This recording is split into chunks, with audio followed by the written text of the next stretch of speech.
தமிழகத்திற்குரிய வரி பகிர்வை வழங்காமல் மத்திய அரசு குறுகிய எண்ணத்தோடு செயல்பட்டு வருகிறது. சென்னையில் நடந்த கருத்தரங்கில் முதல்வர் குற்றச்சாட்டு. சென்னையில் மின்சாரம் தாக்கி தூய்மை பணியில் ஈடுபட்ட பெண் உயிரிழப்பு. 20 லட்சம் ரூபாய் நிவாரணம் வழங்கி அமைச்சர் மா. சுப்பிரமணியன் ஆறுதல். உத்தரகாண்ட் மாநிலத்தில் மேக வெடிப்பால் பெருமழை கொட்டி தீர்த்தது.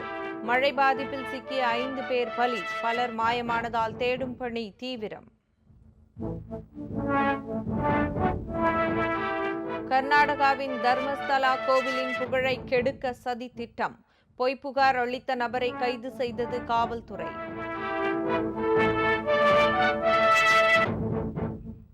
முடிவுக்கு வந்தது ராமேஸ்வரம் மீனவர்களின் வேலை நிறுத்த போராட்டம். 12 நாட்களுக்கு பிறகு கடலுக்கு மீன்பிடிக்க சென்றனர். ஆபரண தங்கத்தின் விலை மீண்டும் சவரன் 74,000 தாண்டியது. ஒரே நாளில் சவரனுக்கு 800 ரூபாய் உயர்ந்ததால் வாடிக்கையாளர்கள் அதிர்ச்சி.